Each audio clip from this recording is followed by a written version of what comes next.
Law and order म्हणजे आज राज्यामध्ये जी परिस्थिती आहे अतिशय गंभीर आहे. पुण्यामध्ये सातत्याने क्राईम वाढतोय. मग पोर्सचा ॲक्सिडेंट असेल, कालची घटना असेल, महिलांवर होणारे अन्याय आणि अत्याचार असतील.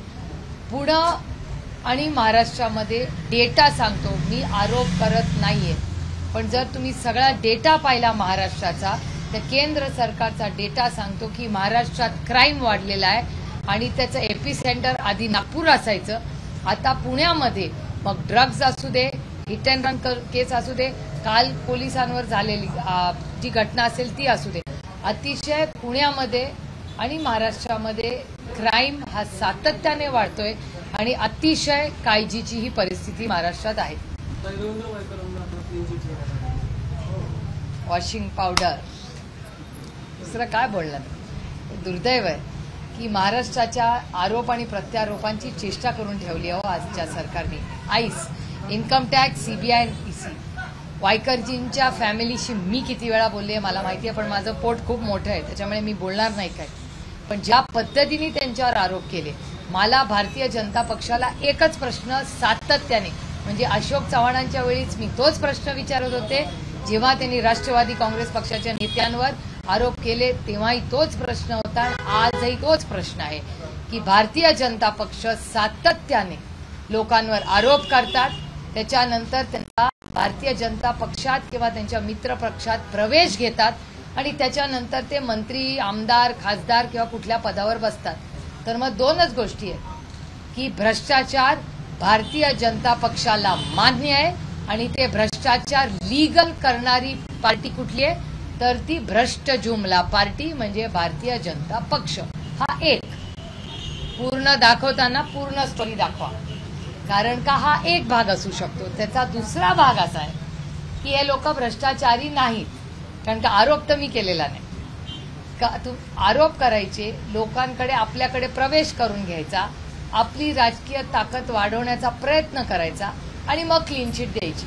त्याच्यामुळे हे सगळे लोक भ्रष्टाचारी आहेत का नाही आहेत याचं उत्तर फक्त आणि फक्त देवेंद्र फडणवीस जीच देऊ शकतात, कारण का देवेंद्र फडणवीस जी आज होम मिनिस्टर आहेत, राज्याचे मुख्यमंत्री राहिलेले आहेत आणि सगळ्या आरोपांची सुरुवात ही देवेंद्र फडणवीसांनीच केलेली आहे. त्याच्यामुळे हा प्रश्न मला विचारायच्या ऐवजी तुम्ही देवेंद्रजींना विचारला पाहिजे की जे 50-100 महाराष्ट्रातले आमदार खासदार जे आज तुमच्या बरोबर आहेत, ज्यांच्यावर तुम्ही भ्रष्टाचाराचे आरोप केले, ते सिद्ध झाले नाही झाले, खरं काय खोटं काय ह्याचा एक पारदर्शक श्वेतपत्रिका या राज्यांनी मागितली पाहिजे की नक्की भ्रष्टाचार कोण या राज्यात करते. आणि ही जी त्यांची स्टाईल आहे ही फक्त महाराष्ट्रापुरतं सीमित नाही. काश्मीर टू कन्याकुमारी भारतीय जनता पक्षाचा आईस मॉडेल आहे. Income tax, CBI, ED. Ice, income tax, CBI, ED लावायची, आरोप करायचे, पक्षात प्रवेश करायचा, वॉशिंग पावडर चलो आहे. आणि हे दुर्दैव आहे की भ्रष्टाचाराची चेष्टा भारतीय जनता पक्षाच्या सरकारने केलेली आहे. दुर्दैव आहे महाराष्ट्राचा आणि या देशाचा. इंदापूरमध्ये काही बॅनर वाजवलंय. अगोदर हर्षवर्धन पाटील यांच्या कार्यकर्त्यांनी बॅनर लावले, आमचं ठरलंय. त्याच्यानंतर दत्तात्रय भरणे यांनी बॅनर लावले, आमचं ठरत नसतं, फिक्स असतं. आणि नंतर बॅनर लागले, साहेब म्हणतील तोच आमदार. आणि आता परत काल बॅनर लागले, लक्ष नाही, फिक्स 2024 प्रदीप गारटकर. असे बॅनरवर दररोज रंगताना आपण पाहतो. मला असं वाटतंय की बॅनरमुळे, ते छापल्यामुळे इथल्या प्रिंटरला 2 पैसे मिळत असतील तर मला आनंद आहे. पण इंदापूरची मायबाप जनता अतिशय सुज्ञ आहे. ती जो निर्णय घेईल तो योग्यच असेल. जी व्यक्ती इंदापूरकरांच्या सुखदुःखात असेल, दुष्काळामध्ये त्यांना साथ दिली असेल, अशाच व्यक्तीला, आणि हे फक्त इंदापूरपर्यंत सीमित नाही, महाराष्ट्राची आणि या देशाची जनता फार हुशार आहे. ते बरोबर त्यांना माहिती असतं कुणाला कधी कुठे मतदान करायचं.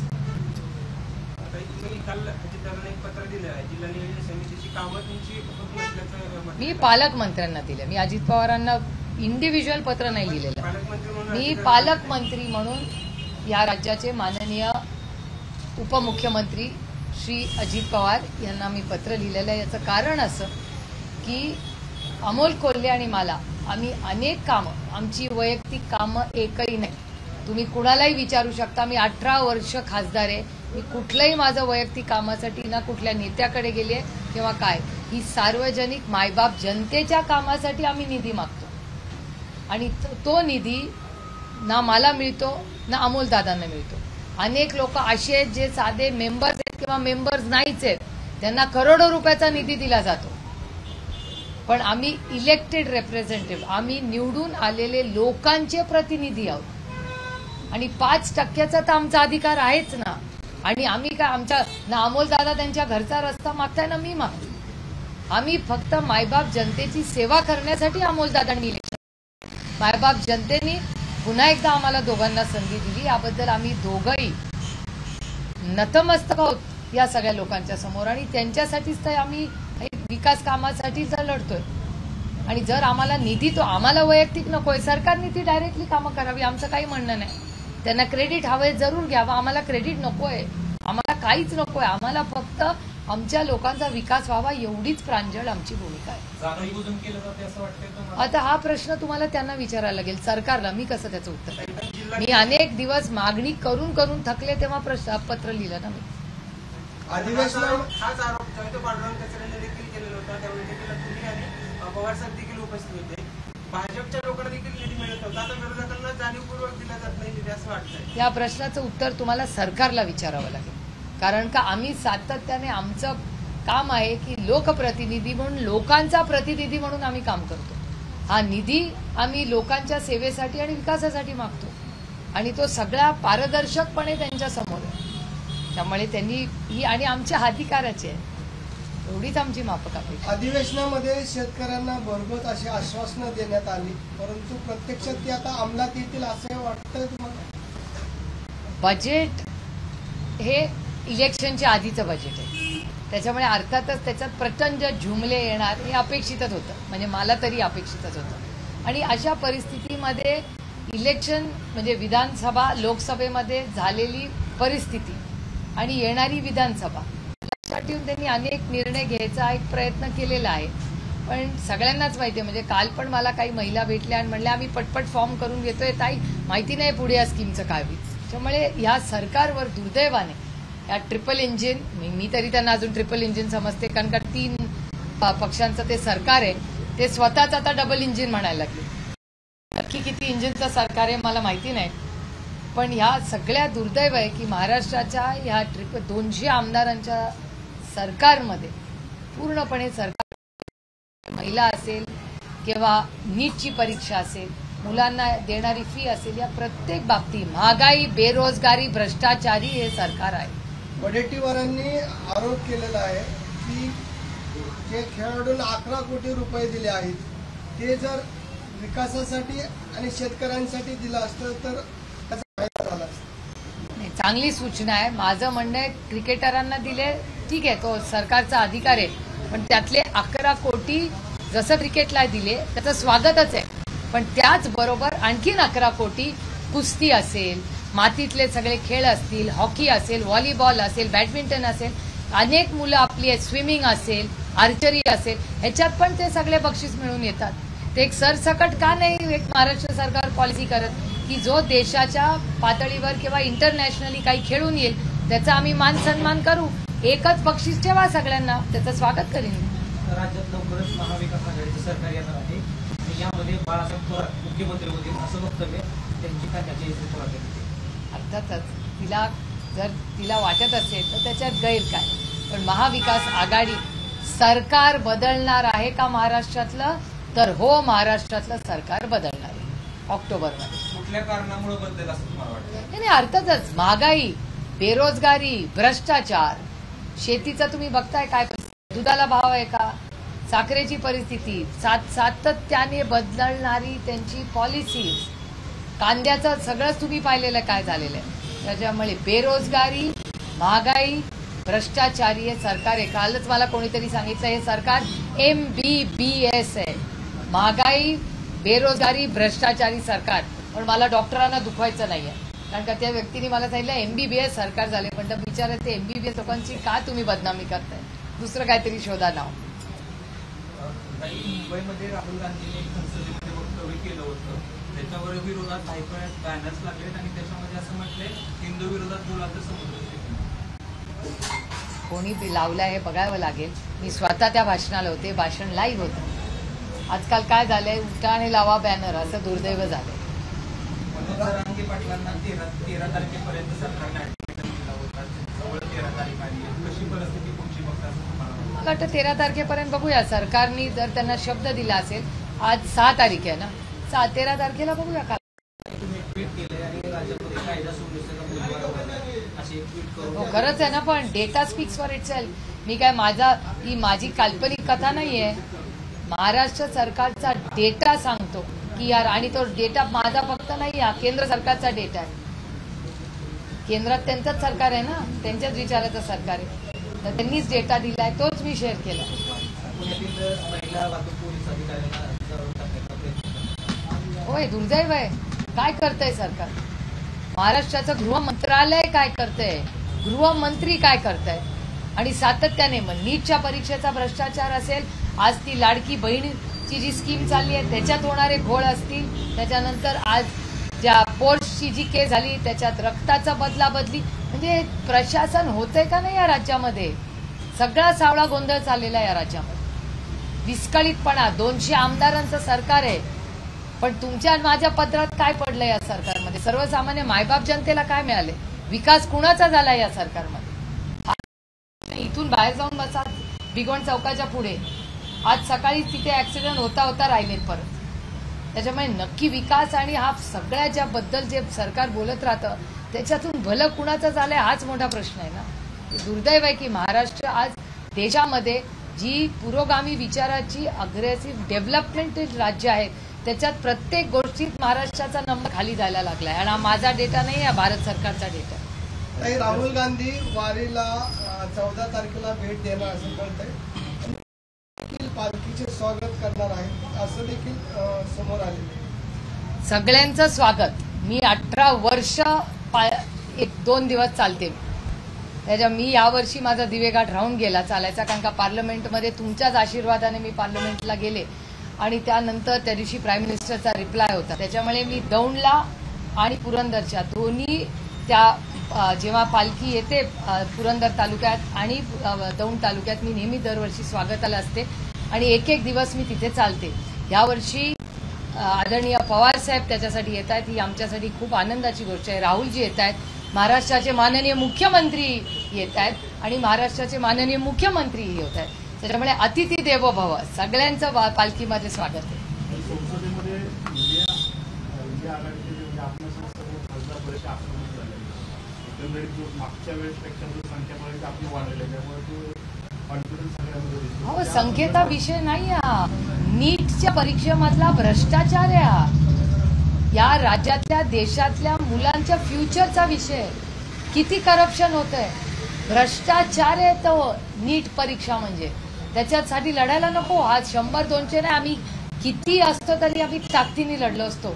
मणिपूरचा विषय, महागाई, बेरोजगारी, भ्रष्टाचार, नीट, आणि आम्ही काय मागत होतो की नीट आणि मणिपूरच्या मागत होतो. या देशातल्या पालकांना आणि मुलांना त्याचं उत्तर नकोय. किती अस्वस्थ आहेत पालक विचारा. करोडो मुलांच्या आयुष्याचा प्रश्न आहे हा, करिअरचा प्रश्न आहे.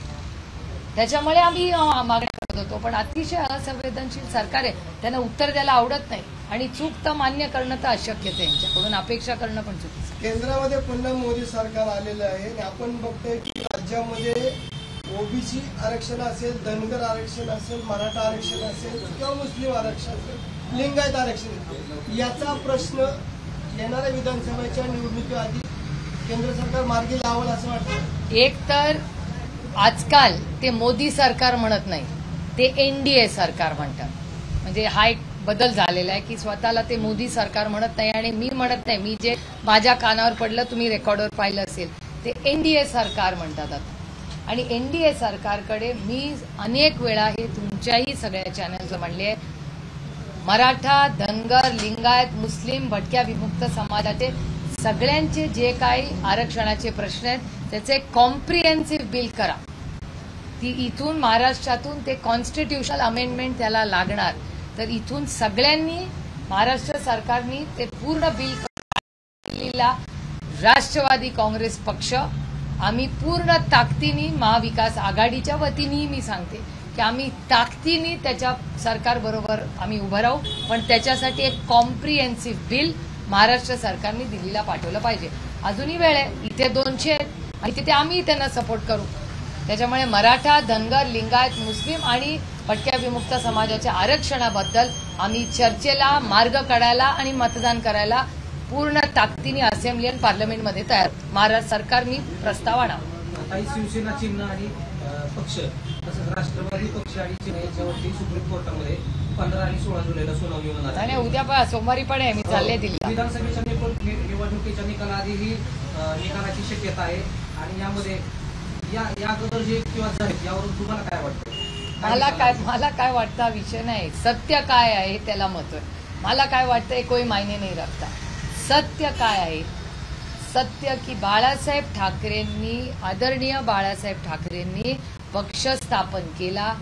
हयात असताना त्यांनी स्वतःचा उत्तराधिकारी हे उद्धवजींना ती जबाबदारी दिली. त्यामुळे शिवसेना हा पक्ष अर्थातच उद्धवजींचाच आहे आणि ते चिन्हही त्यांचं. राष्ट्रवादी काँग्रेस पक्ष ह्याचा फाउंडर, त्याची स्थापना आदरणीय शरद पवारांनी केली आणि अर्थातच तो पक्ष ज्या चुकीच्या पद्धतीने दोघांकडून काढून घेतला. आणि तुम्ही बघाल आता ते विसरतात की जेव्हा ते चिन्ह लावतात त्या चिन्हाच्या खाली लिहायला पाहिजे त्यांनी की मॅटर इज सबज्युडिस. ते लिहित नाही. कोर्टाने त्यांना आदेश दिलेले आहेत की जिथे जिथे चिन्ह वापराल, राष्ट्रवादी काँग्रेस पक्ष ते घड्याळवाले, ते जे आता घड्याळ वापरतायत त्यांना सांगितलेलं आहे. परवाही त्यांनी व्हिडिओ टाकला, त्याच्यात त्यांनी खाली टाकलेलं नव्हतं. हा कोर्टाचा अपमान आहे. कोर्टाची ऑर्डर आहे, त्याच्या विरोधात हे लोक काम करतात आणि आम्ही हा इश्यू कोर्टात रेस करणार. हिंदी में जानना चाहेंगे रविंद्र? थांबा, मराठी का पूरा होने तो.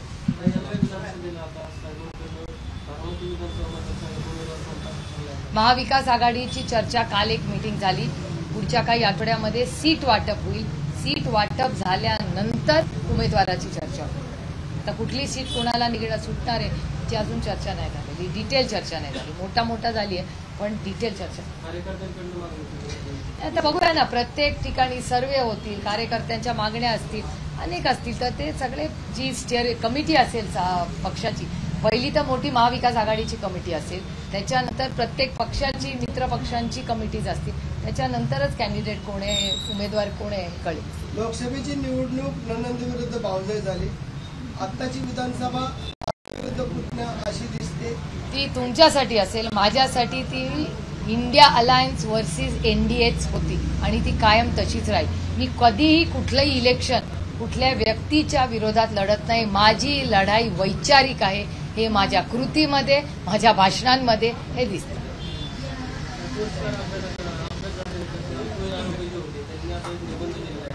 तो आत्ताचा नाही, जुना, त्या दिवशी ज्या दिवशी अटक झाली त्या दिवशीचा आहे निबंध.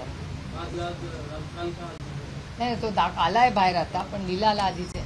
माझं म्हणणं आहे की आता काय निबंध लिहिलाय याच्यात मला काही इंटरेस्ट नाही.